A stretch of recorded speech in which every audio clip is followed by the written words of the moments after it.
Chapter 14. "Why is there so much pepper in this soup?"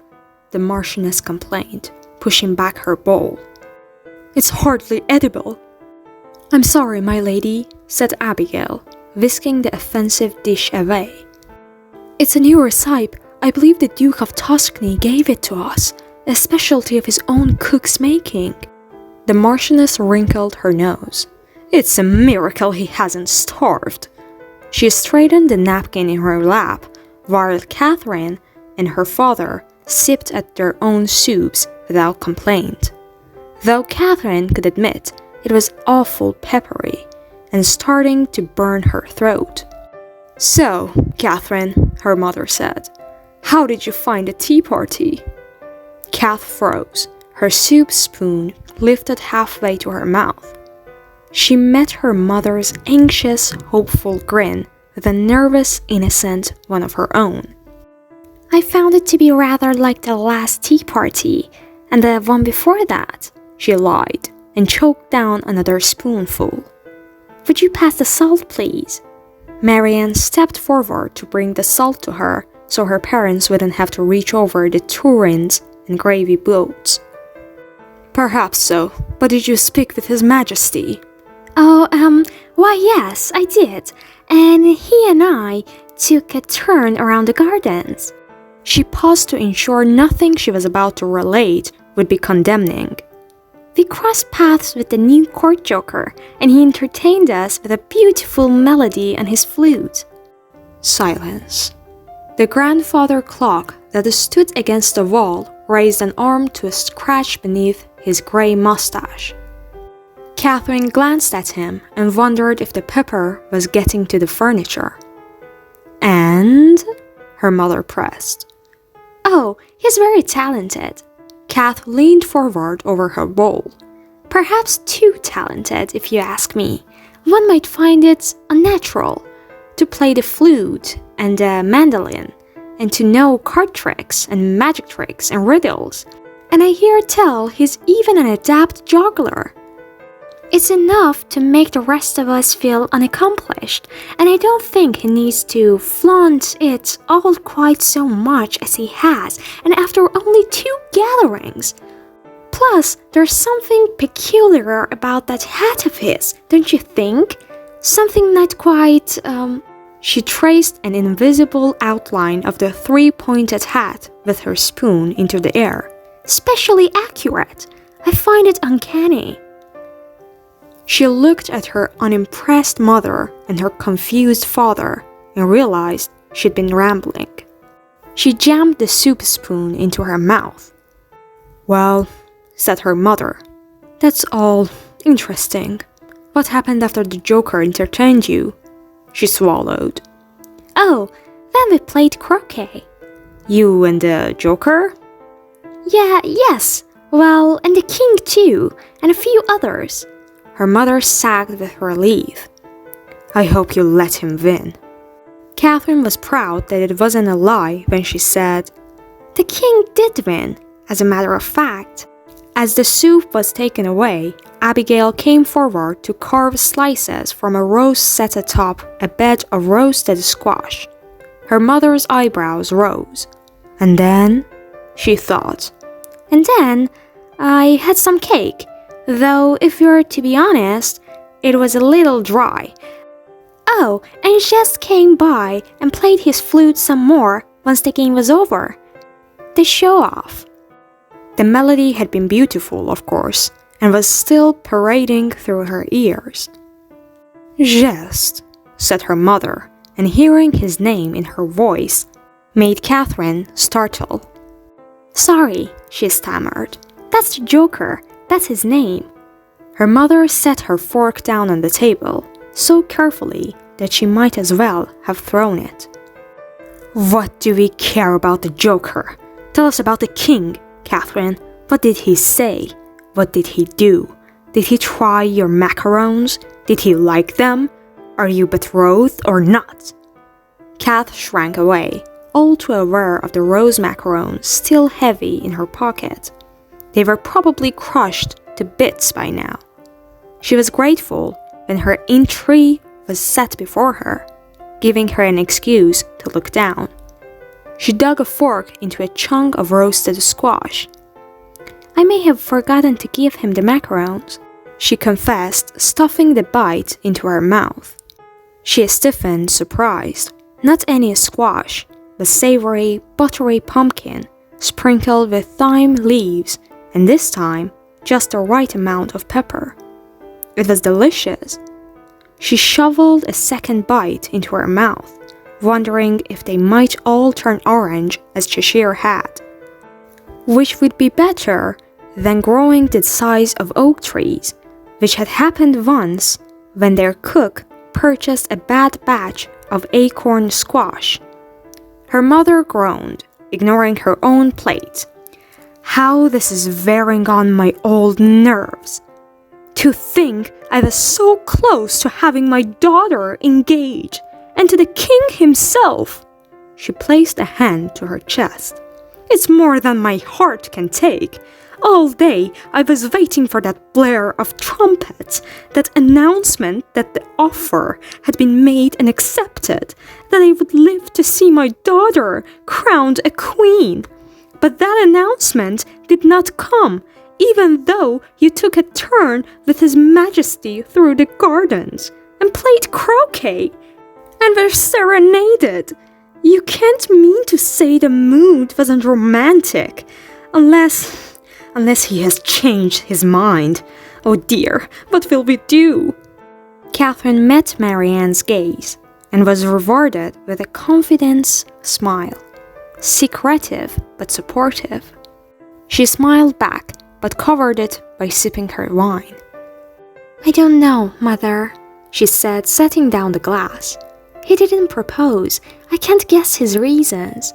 Have you tried the pumpkin? It's fantastic. Abigail, please tell the chef that this pumpkin is fantastic." "I will, my lady," said Abigail with a small curtsy. "I believe it came from Sir Peter's patch." Kath stabbed another bite. "It's astonishing that such a horrid man can grow something so scrumptious." "What are you on about?" screeched her mother. "Pumpkins? Sir Peter? We are talking about the king." She thumped her hand on the table. "And you may not be able to guess his reasons for not proposing today, but I certainly can. He has lost confidence in his choice of a bride. That is his reason. He heard you'd gotten ill at the ball, and now he thinks you may be a sickly girl, and no one wants that. How can you have rushed off so soon?" "To be fair, I did not know the king would be proposing, and you did insist on that very tight—" "That is hardly an excuse. You know now. You knew today. I am marvelously disappointed, Catherine. I know you can do better than this." Kath looked at her father, hoping for defense.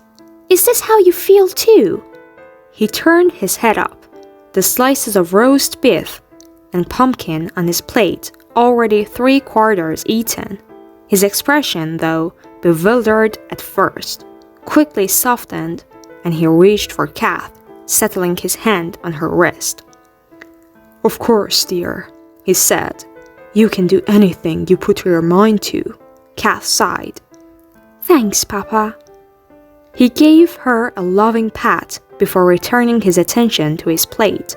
Shifting in her seat, Catherine resigned herself to her mother's disappointment and focused on cutting her meat into very tiny pieces.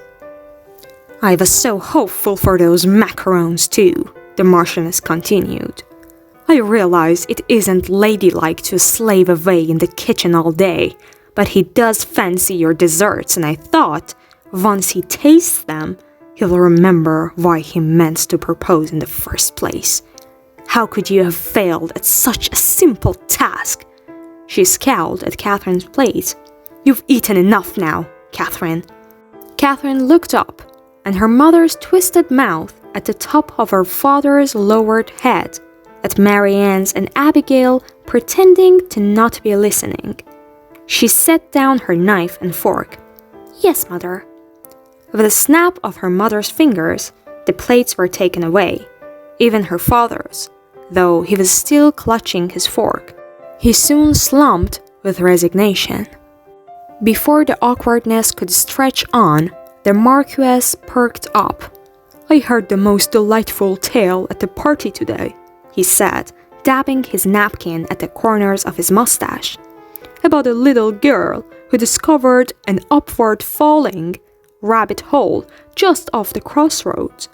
And when she started to climb, her body fell up and... "Not now, dear," said his wife. "Can't you see we're discussing our daughter's prospects?" Then she grumbled. "If she has any left at all, that is." The Marquess deflated and set his napkin on the table. "Of course, my dear, you always know just the right thing to talk about." Catherine frowned. She would have liked to have heard the story. Clucking her tongue, the Marchioness said, "No one ever warns you how exhausting it will be to have an eligible daughter. And now I have the festival to concern myself over. If this marriage ordeal was resolved, I could better devote myself to it, as I have every other year.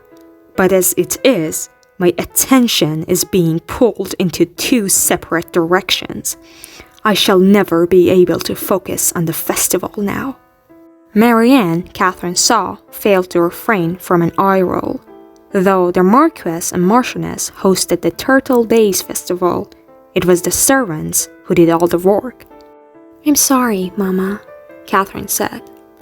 "It's even worse now that the whole kingdom is in a frenzy over this jabberwock," she shuddered. "It's terrifying," said Catherine, though her attention was wandering as a steaming bread pudding was set before her. It smelled of rich vanilla bean and custard.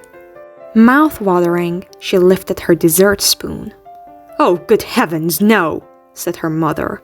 "Don't be absurd, Catherine. You'll be mistaken for a walrus at the festival. Abigail, have this taken away."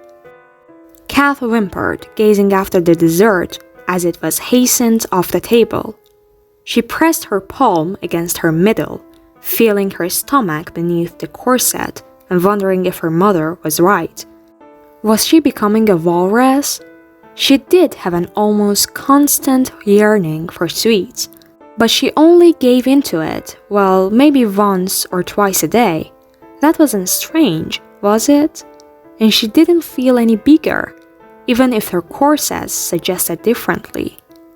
She caught a sympathetic smile from Marianne as she filled the wine glasses around the table.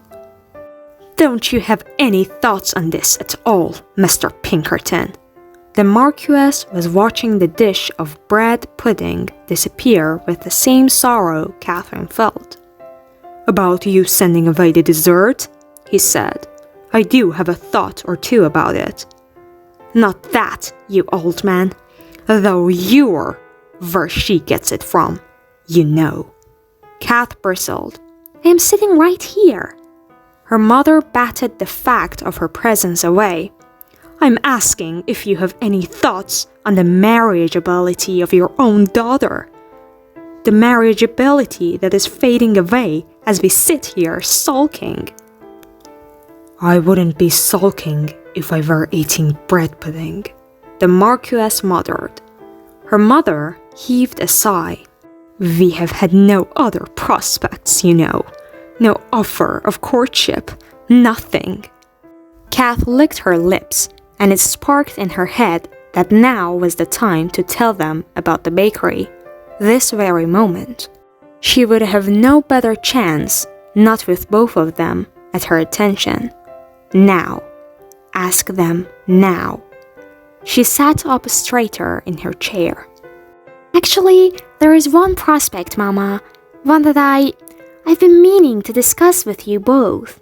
Marianne stiffened, but Kath tried not to look at her. Her presence would only make her more nervous. "There is something I've been considering lately. Well, for quite some time, really.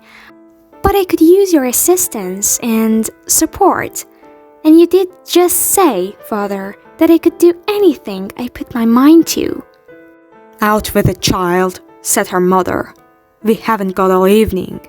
It has to do with my hobby, my baking. Her mother threw her hands into the air. Oh, you're baking. That's what it is, you know. That's why none of the men want anything to do with you. Who's ever heard of a marquis's daughter that bakes when she should be practicing embroidery or the pianoforte? Catherine cast a panicked look at Marianne, who had begun tying knots in her apron strings. She turned back to her mother. But you just admitted that this is half the reason the king liked me in the first place. He likes my desserts. Aren't you glad I have something I'm good at? Her mother guffawed, but her father was nodding. I enjoy your desserts, he said. Remember the rum cake you made for my birthday, with the raisins in it? You should make one of those again. Thank you, Father. I would love to. Don't encourage her. Mother, please, listen for a moment and try not to cast hasty judgment. The Marquess leaned forward, curious. The Marchioness grunted and folded her arms, but gave Kath her attention at least. Marianne stood in the corner, silently counting off the knots she tied. You see, said Catherine, there's this storefront in town that's set to become available. The cobbler's store, you know, on Main Street. And well, I've been thinking and... Forgive the interruption, my lord. Kath paused, turning to see Mr. Penguin, their butler, standing at the entrance to the dining room in his customary tuxedo. We have a visitor, he said. At this hour? Said the Marchioness aghast. Tell him to come back tomorrow. But my lady, said Mr. Penguin, it is the king.